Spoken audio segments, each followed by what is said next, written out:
सभी को नमस्कार। सभी का स्वागत है मेरे इस YouTube चैनल पर। विद्यार्थियों, आज हम बात करेंगे मैथमेटिक्स फॉर इकोनॉमिक्स नामक प्रश्न पत्र की तीसरी यूनिट के इस भाग पर, और यह इस यूनिट का दूसरा वीडियो है। इसके पहले वाले वीडियो में हमने ये जो भाग है इसको कंप्लीट कर दिया है, आप उसे देख सकते हैं। और इस वीडियो में यहाँ से लेकर यहाँ तक के भाग को हम आपके समक्ष रख रहे हैं।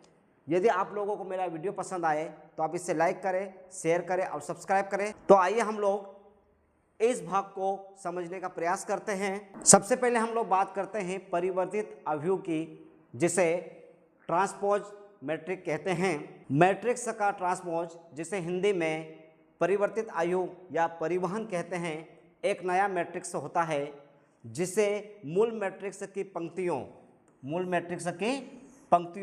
को स्तंभों में और स्तंभों को पंक्तियों में बदलकर प्राप्त किया जा सकता है। इसे आमतौर पर मूल मैट्रिक्स के नाम जैसे ए के ऊपर टी लगाकर इस प्रकार से दर्शाया जाता है। अब हम बात करते हैं ट्रांसपोज की प्रक्रिया किस प्रकार की है। तो सबसे पहले हम लोग नंबर 1 को देखें, पंक्तियों को स्तंभ में बदले। मूल मैट्रिक्स की पहली पंक्ति नए मैट्रिक्स का पहला स्तंभ बन जाएगी। हम पंक्ति इसको बोलते हैं, और यह क्या बन जाएगा? कॉलम बन जाएगा। दूसरे पंक्ति का दूसरा स्तंभ, और इसी तरह से परिवर्तित होता जाएगा। इसके बाद हम नंबर 2 को देखते हैं। आकार बदल जाता है। यदि मूल मैट्रिक्स का आकार m गुणित n है, जहां m बराबर पंक्ति है और n बराबर स्तंभ है, तो परिवर्तित मैट्रिक्स जिसका परिवर्तन हुआ है का आकार n गुणित m हो जाएगा। मतलब इनका स्थान बदल जाएगा। हम उक्त स्थिति को एक उदाहरण के माध्यम से आसानी से समझ सकते हैं। मान लीजिए आपके पास एक मैट्रिक्स A है और ये संख्या आपके पास है। यहाँ मैट्रिक्स A का आकार 2 गुणित 3 है, अर्थात 2 पंक्तियाँ हैं और 3 स्तंभ है। 2 पंक्तियाँ इस प्रकार से आपके पास 1 2 और 3 स्तंभ है 1 2 3। अब इसका परिवर्तित आयु अर्थात ट्रांसपोज्ड मैट्रिक्स 80, हमने इसको 80 से दर्शाया है परिवर्तित आयु को। हम पहले बता चुके हैं कि जो पंक्तियां हैं वो किस में बदल जाएगी? कॉलम में। तो ये जो पंक्तियां हैं ये कॉलम में बदल गई। समझ में आ गया? और जो कॉलम थे वो पंक्तियों में बदल गए। अब 80 का आकार 3 गुणित 2 अर्थात 3 पंक्तियां और 2 कॉलम हो जाएंगे। 3 पंक्तियां और 2 कॉलम हो जाएंगे। इस प्रकार यहां पर हमने परिवर्तित आयु अर्थात ट्रांसपोज्ड मैट्रिक्स को समझने का प्रयास किया है। इसके बाद हम लोग सहखंडज एवं व्युत्क्रम आयु अर्थात एडजॉइंट एंड इनवर्स मैट्रिक्स को समझेंगे। सबसे पहले हम समझे सहखंडज आयु अर्थात एडजॉइंट मैट्रिक्स को। एडजॉइंट मैट्रिक्स को सहखंडज आयु भी कहा जाता है। यह एक वर्ग आयु स्क्वायर मैट्रिक्स के सहखंडों से प्राप्त होता है। इसे एडी ब्रैकेट में ए के माध्यम से दर्शाया जाता है। इस प्रकार से इसको प्रदर्शित किया जाता है। किसको? एडजॉइंट मैट्रिक्स को। सहखंडज मैट्रिक्स या एडजॉइंट मैट्रिक्स को हम यहाँ पर समझ सकते हैं 2x2 मैट्रिक्स के माध्यम से। मान लीजिए हमारे पास एक 2x2 मैट्रिक्स ए है, 2 गुणित 2 का एक मैट्रिक्स है ए, और ये यहाँ पर दर्शाया गया है। इसमें ए बी सी डी दिखाया गया है। ये वर्ग आकार का है, स्क्वायर मैट्रिक्स कहते हैं। इसका एडजॉइंट ज्ञात करने के लिए, इसका हमें एडजॉइंट अर्थात सहखंडज मैट्रिक्स ज्ञात करने के लिए नंबर 1 मुख्य विकर्ण के तत्वों ए और डी को आपस में बदलना है। हमको इन दोनों को आपस में बदलना है। दूसरे विकर्ण के तत्वों बी और सी के चिन्ह बदलना है। इन दोनों के चिन्ह हमें बदलना है। अब हम इसको यहाँ पर समझें। देखिए आप लोग, एडीजी अर्थात adjoint matrix A equal to, जो ए ऊपर था वो नीचे आ गया, ये आपका ए है और ये आपका डी हो गया, और बी और जो सी है इनके हमने चिन्ह बदल दिए, जो प्लस में थे वो माइनस में हो गए। आप समझिएगा थोड़ा सा। इसी को हम संख्यात्मक उदाहरण से भी समझ सकते हैं। यदि a बराबर 4 1 2 5 है तो इसे हम एडजॉइंट मैट्रिक्स अर्थात सहखंडज में किस प्रकार से परिवर्तित करेंगे या देखेंगे। ये एडजॉइंट का सूत्र है, एडजॉइंट मैट्रिक्स का सूत्र है। अब हम देखिए यहाँ पे 4 और 5 का विकर्ण बना हुआ है और ये उल्टा हो जाएगा, ये 5 और 4 का विकर्ण हो गया। और दूसरी जो शर्त थी कि ये वाले विकर्ण की चिन्ह बदलना है, तो एक जो प्लस का था वो माइनस का हो गया और 2 जो प्लस का था वो भी यहाँ पर माइनस का हो गया। इस प्रकार से हम इस मैट्रिक्स के माध्यम से यह सीख गए हैं कि एडजॉइंट मैट्रिक्स को किस प्रकार से ज्ञात किया जाता है। अब हम व्युत्क्रम आयु को समझें। यह वर्ग आयु अर्थात स्क्वायर मैट्रिक्स ए का व्युत्क्रम या प्रतिलोम, जिसे a-1 इन स्क्वायर द्वारा दर्शाया जाता है, एक ऐसा आयु है जिसे a के साथ गुणा करने a into a-1 equal to i अर्थात तत्समक आयु i प्राप्त हो जाता है। व्युत्क्रम आयु के महत्वपूर्ण बिंदुओं पर चर्चा करें। नंबर 1, आयु का वर्ग होना चाहिए। केवल वर्ग आयु अर्थात स्क्वायर मैट्रिक्स जैसे 2/2 3/2 का ही व्युत्क्रम संभव है। नंबर 2, व्युत्क्रमणीय होना चाहिए। अवयव ए का सारणिक डिटर्मिनेंट DETA शून्य नहीं होना चाहिए।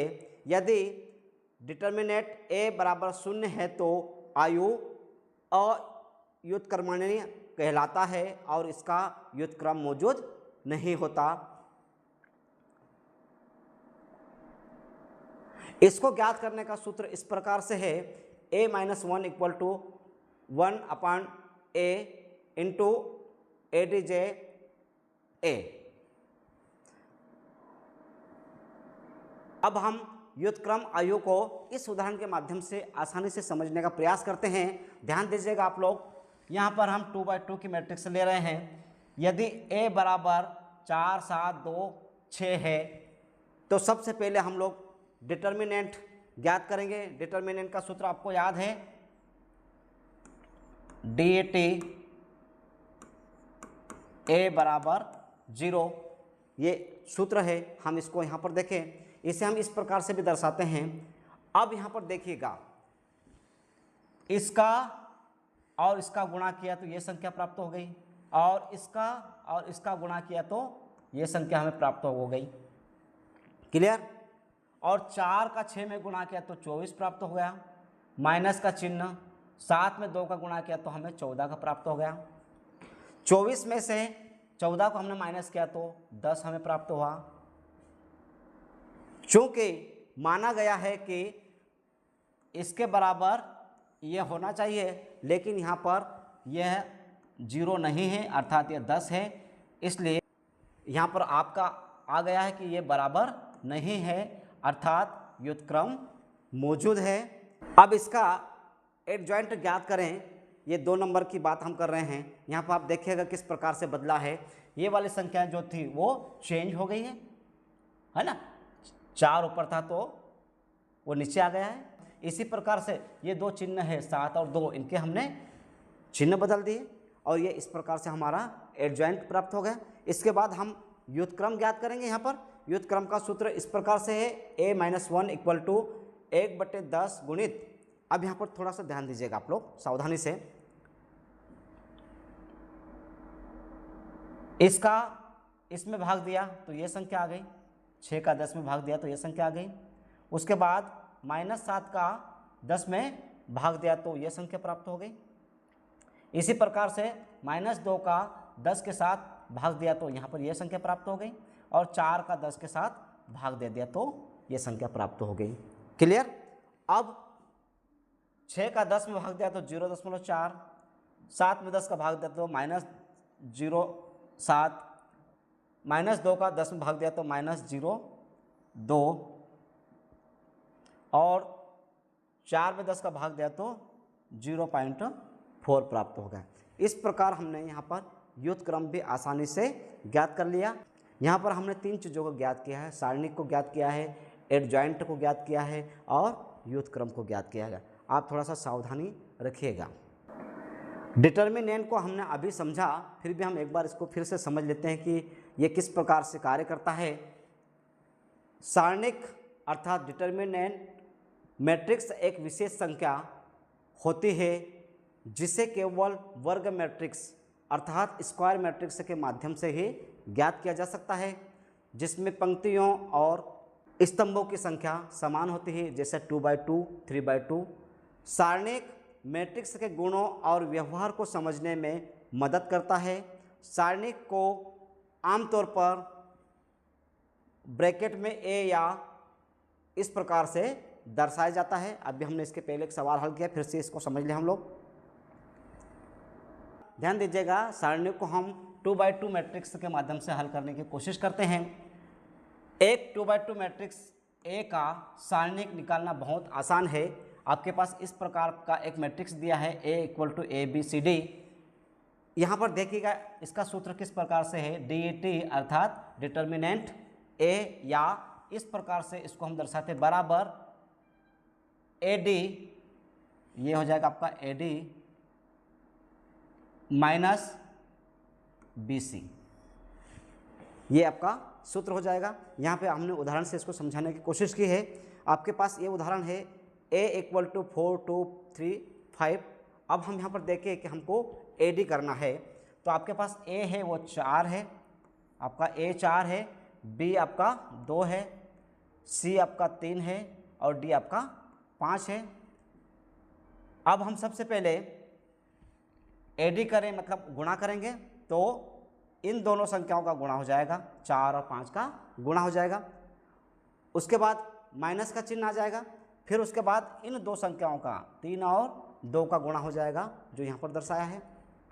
फिर आगे देखें हम लोग 4 और 5 का गुणा करते हैं तो 20 प्राप्त होता है, ये 20 आपके पास है। माइनस 2 और 3 का गुणा करेंगे तो 6 प्राप्त हो जाएगा। 20 में से हमने 6 घटा दिया तो हमें क्या प्राप्त हो जाएगा, उत्तर हमारा ये 14 जो है वो हमारा सारणिक या डिटर्मिनेंट प्राप्त हो जाएगा। इस प्रकार हमने यहाँ पर आसानी से डिटर्मिनेंट अर्थात सारणिक को समझा। अब सारणिक को ही हम एक दूसरे मैट्रिक्स से समझे जो 3/3 की दी हुई है। एक 3/3 मैट्रिक्स B, हमने यहाँ पर B उसको माना है, पहला A था, हमने यहाँ B मान लिया, का सारणिक निकालने के लिए हम किसी भी एक पंक्ति या स्तंभ के तत्वों का उपयोग करके विस्तार करते हैं। आमतौर पर पहली पंक्ति का उपयोग किया जाता है। आपके पास ये वाली मैट्रिक्स है 3/3 की, आपके पास इस प्रकार की मैट्रिक्स दी गई है। अब इसको हम समझ ले थोड़ा सा। ये पहली पंक्ति के अनुसार इसका सूत्र का विस्तार किया गया है। ए दिया है, उसके बाद कोष्टक में EI minus FH minus B DI minus FG plus C DH minus EG, इस प्रकार का आपको सूत्र दिया है। यहाँ पर हम इसको अच्छे से समझने का प्रयास करते हैं। अब थोड़ा सा ध्यान दीजिएगा, यहाँ पर हम लोग 3/3 की मैट्रिक्स को समझें। बहुत आसान है, फिर भी हम लोग सावधानी से समझें। गणना पहली पंक्ति का उपयोग करने पर नंबर 1, पहले तत्व 1 के लिए पहली पंक्ति और स्तंभ को छोड़ दे, शेष 2/2 मैट्रिक्स का सारणिक निकालें और 1 से गुणा करें। अब पहली पंक्ति अर्थात इसको हम, और ये पहला कॉलम, दोनों को हमने छोड़ दिया है। अब हमारे पास ये 4 संख्या बची हुई है। अब इसको हम कैलकुलेट करेंगे और 1 से गुणा कर दें। 1 से गुणा ये हो गया। अब 5 और 6 का गुणा किया तो यहाँ पर आ गया, और 8 और 9 का गुणा किया तो यहाँ पर आ गया। ध्यान दीजिएगा आप लोग, बराबर 1 इंटू, अब इनका गुणा किया हमने तो यहाँ पे आ गया, और इनका गुणा किया तो यहाँ पे आ गया। क्लियर? अब हम आगे बढ़ें, और 9 का 5 के साथ गुणा किया तो 45, और 6 का 8 के साथ गुणा किया तो 48, बराबर 1 का गुणा किया। अब इन दोनों में से हम एक दूसरे को घटाएंगे तो माइनस के 3 प्राप्त हो जाएंगे, और ये हमारे यहाँ का उत्तर आ गया -3। दूसरे तत्व 2 के लिए 2 पंक्ति वाली स्तंभ को छोड़ दे, शेष 2/2 मैट्रिक्स का सारणिक निकाले और -2 से गुणा करें, चिन्ह नियम के अनुसार माइनस। ठीक है, दूसरी पंक्ति अर्थात ये वाली, इसको हम अब यहाँ पर छोड़ देंगे। ध्यान दीजिएगा थोड़ा सा। अब हम 4 का और 6 के साथ गुणा करेंगे, ये आपके पास आ गया। इसके बाद 7 का और 9 का गुणा करेंगे, ये यहाँ पर आ गया। इसी प्रकार से -2 का तो हमें गुणा करना है। इसके बाद हम 4 और 9 का गुणा करेंगे, 4 और 9 का गुणा करेंगे तो ये यहाँ पर आ गया। उसके बाद 6 और 7 का गुणा करेंगे तो वो यहाँ पर आ गया। अब 4 और 6 का गुणा करते हैं तो 36 आता है, और इसका 7 का 6 के साथ गुणा करेंगे तो 42 आएगा। यहाँ पर माइनस की संख्या है तो यहाँ माइनस के 6 प्राप्त हो जाएगा। ये 2 के साथ उसका गुणा करेंगे यहाँ पे, माइनस के 2 और माइनस के 6 का, तो वो 12 आ जाएगा, और उत्तर हमारा ये दूसरा प्राप्त हो गया। इसके बाद हम तीसरे पॉइंट पे पहुँचते हैं। तीसरे तत्व 3 के लिए 3 वाली पंक्ति और स्तंभ को छोड़ दे और शेष 2/2 मैट्रिक्स का सारणिक निकाले और 3 से गुणा करें। यहाँ पर प्लस का 3 है, ध्यान दीजिएगा। इसको छोड़ना है हमको, इसको छोड़ना है। अब हम इसको भी छोड़ देंगे। ठीक है, अब हम 4 और 5 का गुणा करेंगे, ये आपके पास 4 और 5 का गुणा हो गया। 7 और 8 का गुणा करेंगे, ये आपके पास आ गया। फिर उसके बाद इस प्रकार से गुणा करेंगे तो ये आ गया आपके पास, और 5 और 7 का तिर्यक गुणा किया तो ये संख्या हमें प्राप्त हो गई। क्लियर? अब 4 का 8 के साथ गुणा करेंगे तो 32, 5 का 7 के साथ गुणा करेंगे तो 35, 32 छोटा है, 35 बड़ा है, माइनस के 3। ठीक है, माइनस के 3 का प्लस के 3 के साथ गुणा हो जाएगा तो माइनस के 9 आ गए। इस प्रकार ये तीनों भाग को हमने आसानी से समझने का प्रयास किया। आप थोड़ा सा सावधानी से इसको समझिएगा। यहाँ पर देखिएगा, हम यहाँ पर उसका कुल सारणिक मान ज्ञात कर रहे हैं। माइनस के 3, प्लस के 12, माइनस के 9। अब थोड़ा सा ध्यान दीजिएगा, माइनस के 3 और माइनस के 9 माइनस के 12 हो जाएंगे, और ये प्लस के 12 है तो प्लस के 12 में से माइनस के 12 माइनस हो जाएंगे तो हमें 0 प्राप्त हो जाएगा। इस प्रकार मैट्रिक्स से बी का सारणिक मान 0 है। यहाँ पर हमने इसको समझा। अब हम युगपत रैखिक समीकरणों का हल किस प्रकार से किया जाता है इसे समझने का प्रयास करेंगे। सबसे पहले हम यह समझें कि युगपत रैखिक समीकरण क्या होता है। 2 या 2 से अधिक ऐसे रैखिक समीकरणों का समूह होता है जिनमें समान चर होते हैं, चर समान होते हैं, और जिन्हें एक साथ हल करके उन चरों जैसे कि x y के मान ज्ञात किए जाते हैं, जो सभी समीकरणों को एक ही समय में संतुष्ट करते हैं। दूसरे शब्दों में, युगपत समीकरण समीकरणों का ऐसा समूह है जो एक साथ सत्य होते हैं। इनमें 2 या 2 से अधिक चर होते हैं और घात जो है 1 होती है। यहाँ पर हमने उदाहरण से समझाया है। x + y = 5 एक समीकरण है। इसी प्रकार से x - y = 2 ये भी एक समीकरण है।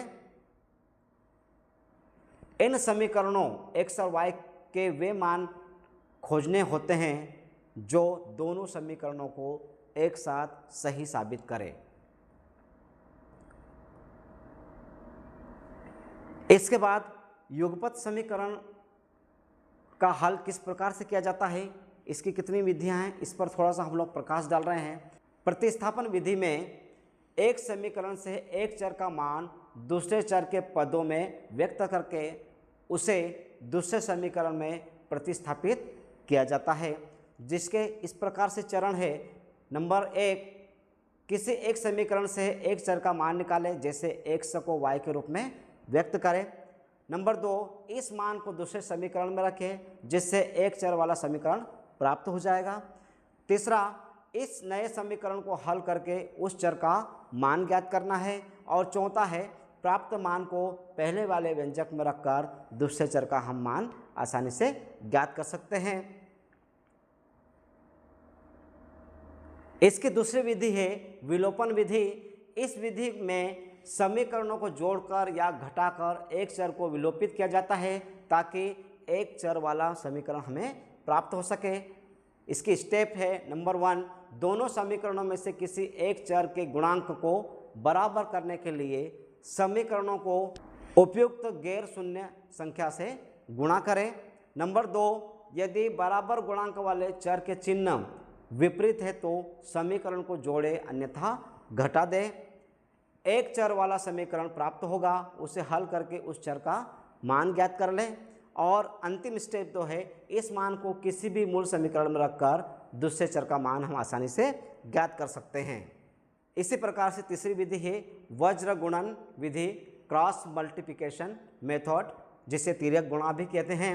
यह विधि दो चरों वाले रैखिक समीकरणों के मानक रूप में ax plus by plus c equal to 0 और dx plus ey plus f equal to 0 के लिए एक सीधा सूत्र प्रदान करती है। इसकी स्टेप इस प्रकार से है, समीकरणों को मानक रूप में लिखें, आपको इस प्रकार से समीकरण को लिख देना है। दूसरा स्टेप, नीचे गए सूत्र का उपयोग करके x और y के मान ज्ञात करना है। ये आपका सूत्र है, इसमें आप इसके आधार पर मान ज्ञात कर सकते हैं। और तीसरा जो चरण है, x और y के लिए अंतिम मान प्राप्त करने हेतु सूत्रों की गणना करना है। इसकी चौथी विधि जो है वो आलेखी विधि है। इस विधि में दोनों समीकरणों के लिए ग्राफ खींचे जाते हैं, ग्राफ पेपर पर किया जाता है। पहला चरण, प्रत्येक समीकरण के लिए बिंदुओं के निर्देशांक ज्ञात करना, और इसका दूसरा जो चरण है वो ग्राफ पेपर पर इन बिंदुओं को अंकित करके एक सरल रेखा खींचना है। इसका तीसरा चरण, यदि रेखाएं एक बिंदु पर प्रतिच्छेद करती है तो वह बिंदु अद्वितीय हल होगा। यदि रेखाएं संपाती है, एक दूसरे के ऊपर है, तो अपरिमित रूप से अनेक हल मिलेंगे उसके। और नंबर 3, यदि रेखाएं समानांतर है तो इसका कोई हल नहीं मिलेगा। इस प्रकार इस वीडियो के माध्यम से हमने यूनिट 3 को कंप्लीट कर लिया है। अगला जो भाग है वो यूनिट 4 के रूप में आपके समक्ष आएगा। यदि आप लोग नए हो मेरे चैनल पे तो मेरे चैनल को सब्सक्राइब कर लीजिए, ताकि आपको नोटिफिकेशन मिलता रहे। धन्यवाद।